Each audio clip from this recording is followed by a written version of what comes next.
Welcome to a devlog of the current state of the game of Ace Racers SP. Attempt 4.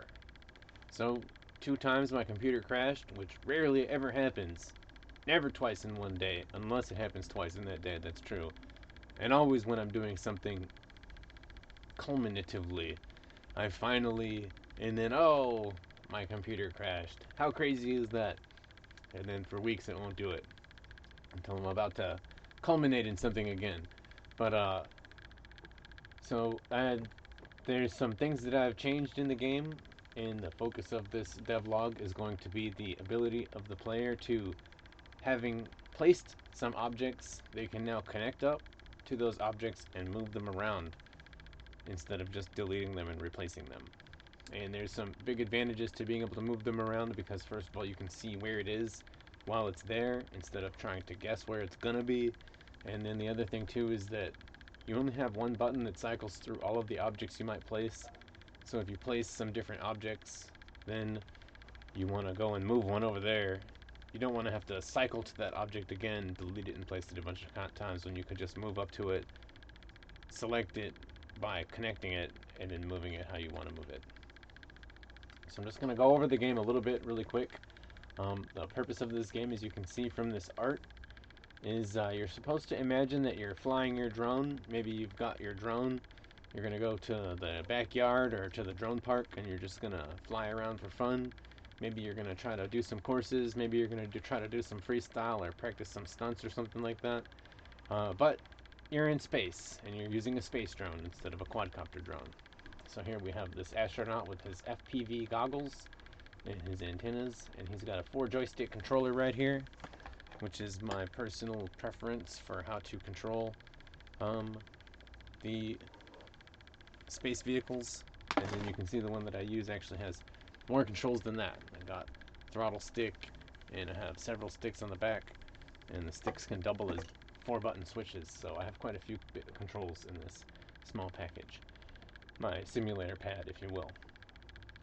So I'm going to start with the instructions right here, and the instructions have with it part of the same discussion as my home-built controller. So the game object, of course, is to use the warp ship and the warp hopper to place rings and obstacles, and then use the drones to fly around your obstacles or courses. So my dad was telling me some things that kind of made me think that he kind of thinks that lots of people are going to think. Well, you kind of have to set up your controls a lot before you can really get playing the game, which is true. But if you're building your own controls, or most flight simulators are this way anyways, and you have your joystick, or that whole kind of culture is kind of requiring that people do a minimum amount of setup to personalize their controls before they get playing. There is the counter to that, the other side of the story, the Xboxers who every game plug and play, you plug your gamepad in, the controls are all configured, everything's the same. You get maybe 2 options for config, but 2 different configs that they're pretty common, and then but it's actually in some games it's really frustrating. You can't even step outside of that.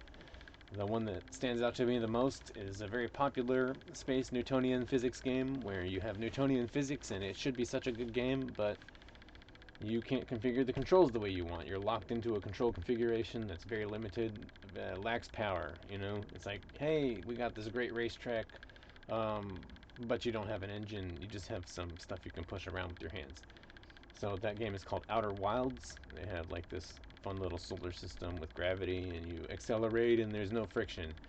And then you can't use anything but the keyboard and mouse, or one gamepad configuration, and it's just annoying that I can't set up my controls to play the game. And I had that experience before I started working on this game, actually, and I was really unhappy with that.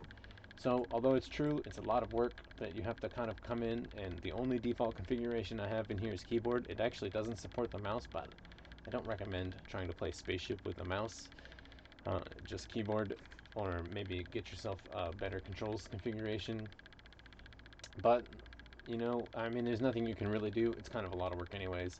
And the rest of the instructions are how to interact with the save and load system, which unfortunately, because honestly I'm not a very good developer here, this is my first video game ever. I don't know anything about programming. I don't know what to do. I'm just learning. This is a very rudimentary save system. It's not very powerful. So this will explain how you can save and load your games and how you can access those saved games and then share them with others if you want to, or play their games. So back to the main menu. Actually, before we do that, we'll go to the ship's display. So here's the space drone. It's a bottle of gas, maybe CO2, or maybe you would have hydrogen, I don't know. A thruster array, and here's a little camera. And then the astronaut you saw that would use the goggles to see through their camera. Here's the rock hopper is what I call it. That's a lunar lander style vehicle. It kind of flies mostly upright. It has more thrusters pointing down, just like a lunar lander game.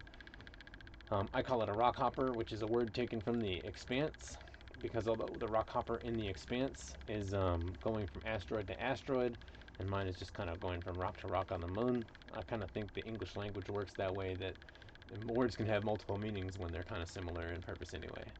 And then here's my other two ships, the warp ship and the warp hopper. And so the warp ship has the warp nacelles like the Enterprise, and the warp hopper kind of has this cube and this magic wand. You know, you're warping in objects. It kind of reminds you of Minecraft a little bit. And the warp ship and warp hopper, they don't use the thrust physics, and so that's why they're warp ships. So they have space magic physics where you can go really fast and it just comes right to a stop and it sits still. You know, as soon as you let go, it stays where it is, and that kind of helps you have control. The idea there is that when you're trying to place objects and you're trying to line things up just right and you're trying to see, you don't want to try to be dealing with learning how to fly a spaceship. You know, you just kind of want to interact with the game and get a lot of control and then place your hoops out the way you want them. The warp ship gives you that power. So getting on to the meat and potatoes of the game, here's the controls config. It's real easy to use. Here's all the buttons. You can just kind of go down there every time you want to learn a button, and that'll tell you everything you can do in the game. So I'll go here to the ISS exterior and check it out. And so you can see on the camera views at the top, you can see the thrusters firing. And so these three cameras here, I'll toggle some off, and one of those toggles isn't working. I'm not sure what's going on there.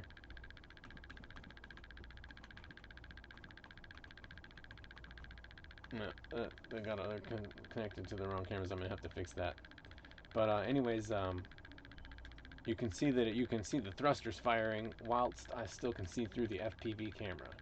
And that is the objective of the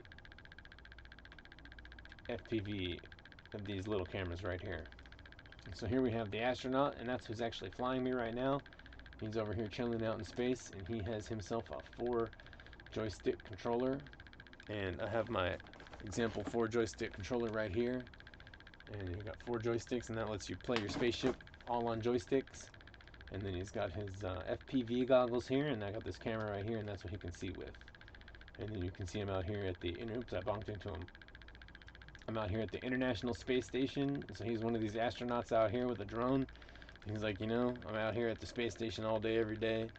I just need a break. I just want to get out. I just want to fly my drone, you know, catch some hoops, maybe whatever you might have to do.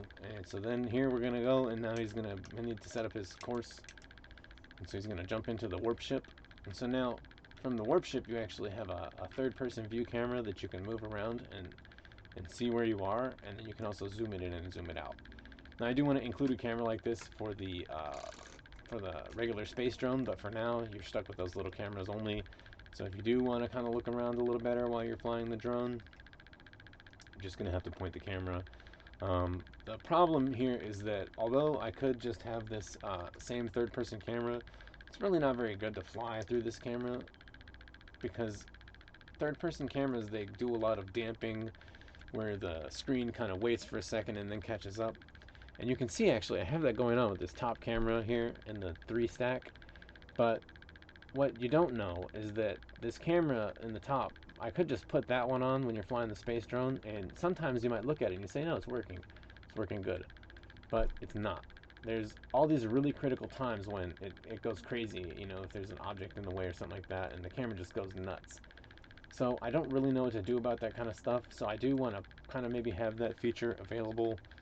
Somebody really wants it, and I'll work on getting that in there, but for now, you know, actually the FPV camera is kind of better, and that's what I use, and, you know, the state of the game is the state of the game, and I don't really know how to do anything anyways, so that's kind of where we're stuck with. The other thing about it, too, is it gets all close like that, and you can't have any control over that. And so what I'm showing today is that you can place this ring, and then you see this little green circle. When I fly into the middle here, let me slow down so that I don't crash. Then this lights up right here.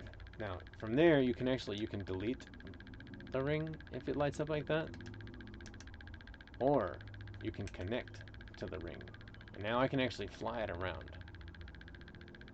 And then I can hit my higher speed, and so if I want to put this ring somewhere, I can take it wherever I want to put it, and then I can let it go, and it'll stay there.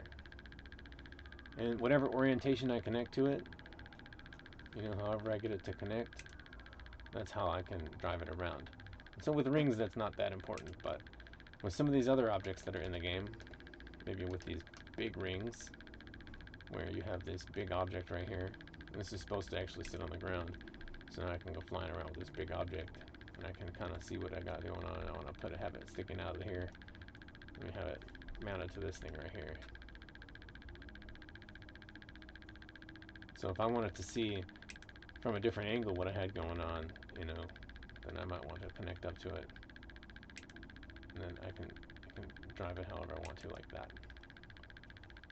So some of the other objects that we have here in the game, here we got this lunar lander module that you can put down here, and then you can put that anywhere you like, and again you can see that you can fly up to it. And once you get into it, so when you place the object, it'll appear in a place. There's an invisible box right here, and then you can connect up to it, and then you can fly it around. Now I'm going to go ahead and try to put this into the video here.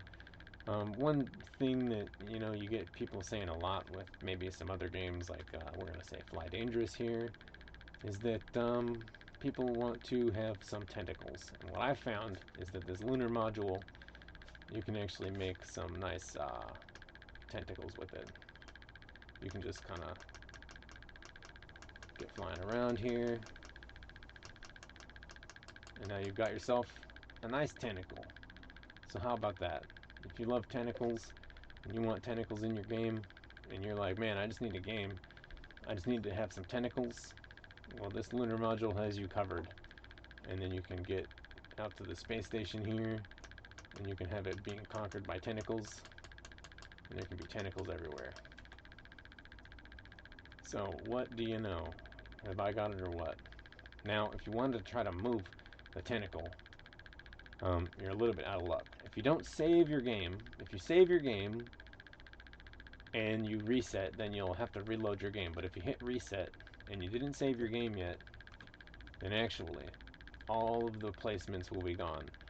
But what that means is that you can't hit reset until after you save your game if you've been placing rings, because they'll all be lost.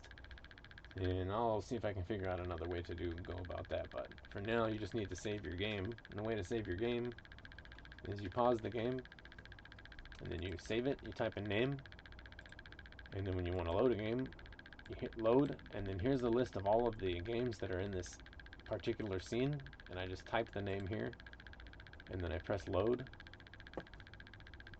So you can't click on it, unfortunately. Maybe one day I'll figure that out. You don't need to type the .crs. Press load, return to game, and now what is this? Oh, here we go. Yep. So, man, it's far away, huh?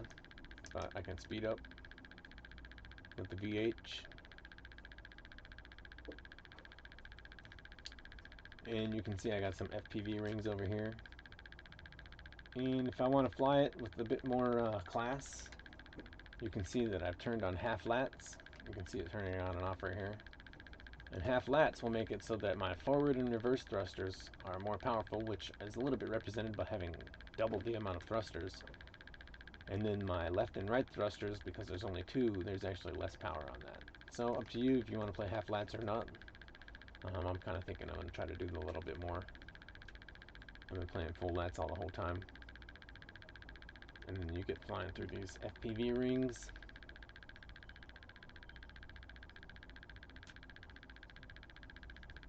And there you go. Just like that. Alright. So, some more features in the game now. I'll escape back to the menu. I've got an asteroids map where here we got some asteroids. I'll just get some speed here so I can get flying around. And these asteroids, even though there's only 3 shapes, there is a little bit of texture variety. So the asteroids hopefully are not so boring. They randomly spawn when you open the level, so they won't all be in the same place next time. So if you're wanting to try to build your hoops off them, you probably should go somewhere else.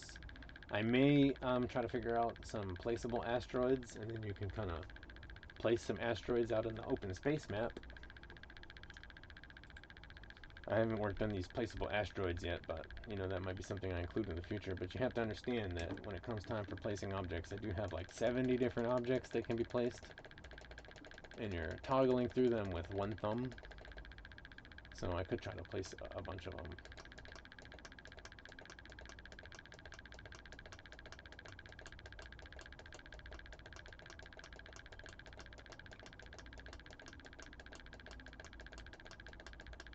So I have been trying to make sure that there's some ring variety.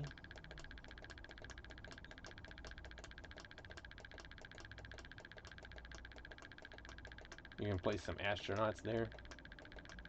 I got some hearts because you love flying your spaceship. See that? Here's my heart. Let me get some higher speed here. That way you can put hearts around, kind of like Mario Kart or something like that. And so I do have a reasonable number of ring options in the game. Those aren't rings, those are just flag poles basically. And then there's some other larger objects that you can put them down to kind of be in the way, so that when you're placing your hoops, you might want the player to, or you might want to go around something to get to the next hoop. And so I have some options for objects that you can use to block your path, or build a scene around you just to make it a little more scenic. And then in addition to asteroids, this one I'm really proud of is hooperoids. And so instead of asteroids, all these hoops asteroids, they spawn. And I like the hooperoids name. So it's kind of a play on the words because they're asteroid hoops. And there's a few hearts, you know, for good measure, because I love asteroids and I love hoops and I love my space drone. So I better make sure to be in the half lats.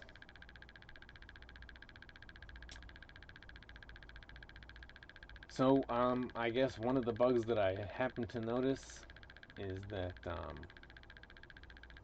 just now, I actually forget, but another one of the bugs that I happen to notice is that if I connect to this and then I switch back to the drone, I keep it and there's no way to get rid of it. And I was going to try to fix that before, but I couldn't figure out the right way to do it. So then if I switch back over here, you see I still got this object. And so that could be a problem if you get lined up just right. Maybe you've got the lunar module or something like that. And then you're thinking, oh, this is perfect, it's taken forever, I've got it all lined up perfectly. Now, finally, I can put it down.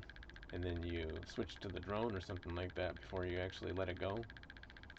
Then you're going to find that it's coming with you. And that may be a problem. So this really bright glare, I do understand that that's a little bit of annoyance, and sometimes I feel the same way about it. But on the other hand, I haven't went about to try to fix it, because although I know that I'm probably going to have to figure out a way to turn that down a little bit, the space environment, going back to the ISS exterior for example, it's really white. The space environment is just that way. The sun is really bright. It's blinding, and your camera, it's just going to have to deal with that. So I kind of like the effect that it makes by having all that really bright, really high reflective glare. It kind of gives that space feeling. So I guess that looks like it's going to be about it for my little devlog. How long was that video? About 20 minutes. That's not too bad. Here's all the different drone maps. Here's the rock hopper maps that you have. There's these lunar test small, and there's the lunar surface test bigs. So these ones, I quite like these, you know. And here we have this cat. So if you want to come to the moon, then you might find that the Egyptians have been there already, and Here's this monolith of this cat that they left behind. So, when you do make it to the moon, just remember that the Egyptians have been here first, and the ancient aliens are going to have plenty of evidence left behind that they were here. Okay. Oh yes, this toggle camera. It's working there. I gotta go figure out why that one camera wasn't turning off. But maybe that won't make the upload because it should be already underway. Alright, thank you very much. Check out my game, Ace Racers SP on itch.io, or check out my game controller project at tsmspace.com, where you can build your own. And thank you very much. I hope you like Ace Racers SP with the rock hopper and the space drone and the astronaut flying his FPV freestyle.